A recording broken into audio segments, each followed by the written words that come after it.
السلام علیکم ورحمۃ اللہ وبرکاتہ۔ وعلیکم السلام ورحمۃ اللہ وبرکاتہ۔ آپ سے ایک سوال ہے۔ جی پوچھیے۔ سنا ہوں رمضان میں اچھا شیطان بند ہو جاتے ہیں، تو پھر انسان نماز نہیں پڑھتے ہیں، دنیاوی کاموں میں لگے رہتے ہیں، آخر یہ کیوں؟ اچھا سمجھ گیا آپ کے سوال کا مطلب یہ کہنا ہے کہ رمضان میں جب شیطان بند ہو جاتے ہیں تو پھر مسلمان دین سے دور کیوں، نماز سے دور کیوں، روزے سے دور کیوں، تراویح سے دور کیوں، یہ سارے جو دینی کام ہیں ان کاموں سے دور کیوں، یہی مطلب ہے نا؟ دیکھیے یہ بات بالکل صحیح اور حق ہے کہ رمضان میں شیطان بند ہو جاتے ہیں۔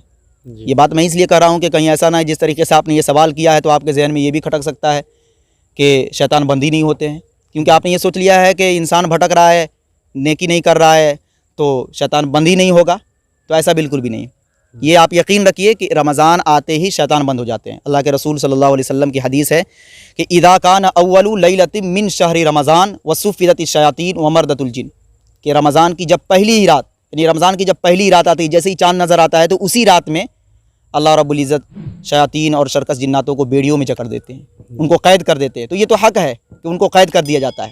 اب جو آپ نے سوال کیا ہے کہ جب شیاطین بیڑیوں میں جکڑے گئے، ان کو قید کر دیا گیا، تو پھر مسلمانوں کو بھٹکا کون رہا ہے؟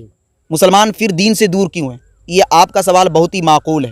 تو دیکھیے آپ کے ذہن میں یہ سوال کھٹکا ہے، یہ ایک وجہ سے کھٹکا ہے، وہ یہ کہ آپ نے صرف یہی سوچ لیا ہے کہ انسان جو بھٹکتا ہے، مسلمان جو بھٹکتا ہے، وہ شیطان ہی کی وجہ سے بھٹکتا ہے۔ مسلمان جو نماز نہیں پڑھ رہا ہے اس کے پیچھے شیطان ہے، زکوٰۃ نہیں دے رہا ہے اس کے پیچھے شیطان ہے، نماز سے دور ہے تو اس کے پیچھے شیطان ہے۔ آپ نے یہی سوچ لیا ہے۔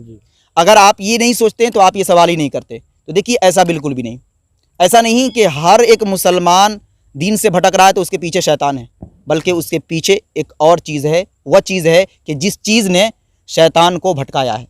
جب حضرت آدم علیہ السلام کو اللہ رب العزت نے کہا کہ اے شیاطین اور فرشتوں کو کہا کہ تم سجدہ کرو، تو اس وقت شیطان نے کیا کہا کہ ہم سجدہ نہیں کریں گے۔ تو اس وقت اس شیطان کو کس شیطان نے بھٹکایا؟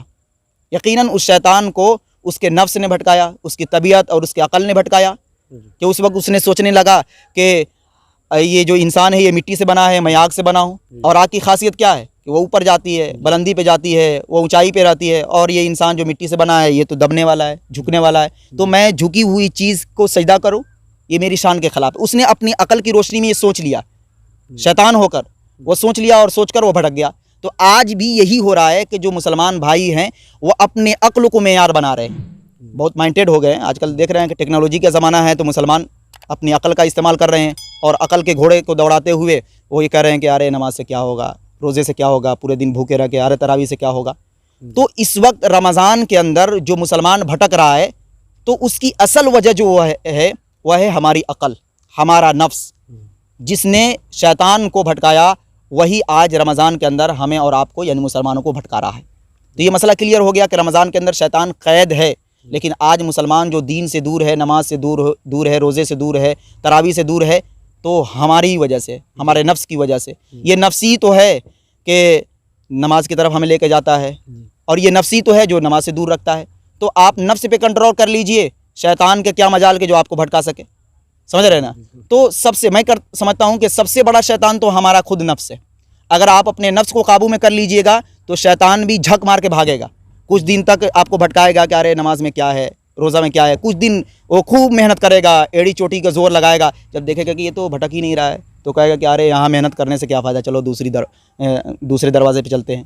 تو اس طریقے سے وہ تھک جائے گا، ہار جائے گا اور دوسری جگہ چلا جائے گا۔ لیکن جب وہ دیکھے گا کہ یہ بھٹک رہا ہے تو پھر اور بھٹکانے لگے گا۔ تو آپ کے سوال کا مطلب میں سمجھ چکا ہوں، اور اس کا خلاصہ یہی ہے کہ رمضان میں شیطان بند ہوتے ہیں، لیکن پھر بھی رمضان میں جو مسلمان بھٹکتا ہے تو اس کے پیچھے ہمارا نفس اور ہماری عقل ہے۔ سمجھ گئے نا؟ Thanks for watching.